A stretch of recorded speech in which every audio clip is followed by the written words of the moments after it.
Hey guys, so today we have another episode of Mopar News, and the focus here is that Jeep has unveiled a new vehicle today, bringing a V8 back to the Wrangler with the Rubicon 392 model. Jeep teased this on their Instagram and YouTube outlets a few days ago, saying, quote, "Get dirty faster," end quote, and then they planned for their big reveal today on November 17th.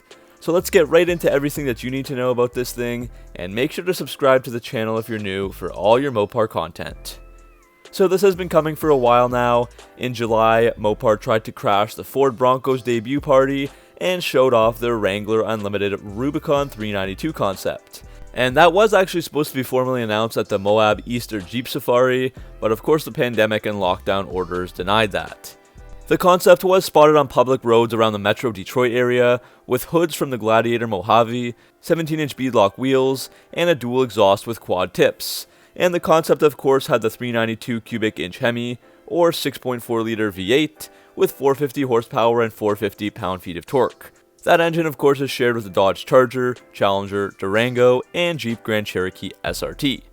So now as of today, on November 17th of 2020, Jeep announced the new Jeep Wrangler Rubicon 392, as they typically do with a YouTube livestream at 12 o'clock Eastern Standard Time. This means that for the first time in almost 40 years, 39 to be exact, the Wrangler, or its predecessor, the CJ, is offered with a V8 again. So the last V8 powered CJ was offered for the 1981 model year with 124 horsepower. That was so long ago that Jeep wasn't even owned by Chrysler at the time, but rather American Motors Corporation. So now the production Rubicon 392 is here, and it's very similar to the concept. Of course the main draw is the 6.4 liter Hemi V8. Scott Talon, the director of Jeep brand marketing for the US, said that the new V8 was created in response to customer demand. Quote, "Why are we doing it? Because our customers are doing it anyways," end quote. So he's referring to all the people that modify their own Jeeps and drop a V8 in them, and he said that there's been tons of questions towards FCA as to when they were making a V8. The engine delivers the Wrangler 470 horsepower and 470 pound-feet of torque, so that's an improvement of 20 for both numbers from the concept, and it gets paired with the ZF 8-speed automatic that even has paddle shifters. Jeep claims the 0 to 60 time in 4.5 seconds, and the quarter mile in 13 seconds, making this the quickest and most powerful Wrangler ever. It even has torque reserve, which is good for launching on pavement and getting better grip, and an active exhaust system for better sound. And of course the 392 is only available on the Rubicon with 4 doors. As for the design, the Wrangler had to be modified a bit to fit the bigger engine. The Wrangler Rubicon 392 will be 2 inches higher off the ground when compared to a base model, which allows more room for the engine and better off-road performance as well.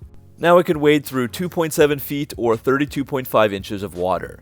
The hood now features an air scoop, and that was designed with a few different paths for air to get into the engine, just in case the scoop gets clogged with mud or snow. So that's called the Hydro Guide air intake system, which actually has tri-level ducting, directing water or other debris away from the engine. So even if the scoop is fully clogged, the engine will still be able to provide full power. The grille has also been optimized to cool the V8. This car also has the dual exhaust in the rear with quad tips, and special 392 badging on the hood and fenders.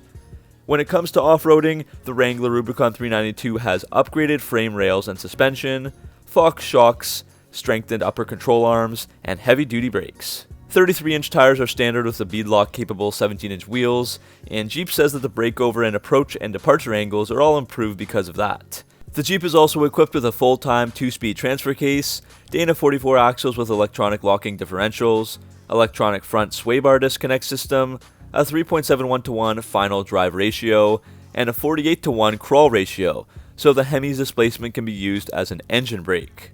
There is a full-time select track 4-wheel drive system with a 2.72 low-range gear ratio and 4 selectable modes: 4-wheel drive auto, 4-wheel drive high, neutral, and 4-wheel drive low.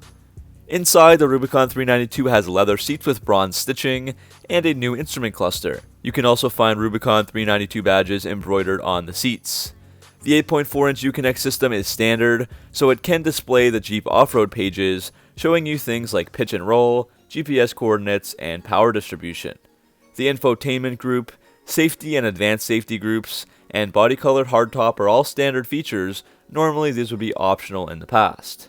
So the 392 will go on sale in the first quarter of 2021, but the pricing is still unknown. Currently, the most expensive Wrangler is the high altitude model, starting at $49,495 US, so we can probably expect this Rubicon 392 to easily reach into the $60,000 territory. So that's it for today's video, guys. I will leave a few extra pictures at the end, just in case you wanted to see more. What do you guys think of the Wrangler Rubicon 392? I think it's awesome that FCA is doing something like this, and it's definitely been a long time coming, and Jeep fans have demanded for it. Plus, the model looks really good too. They definitely hit the mark. So as always, thanks for watching. Make sure to like and subscribe for all your Mopar content and news, and I'll see you guys in the next video.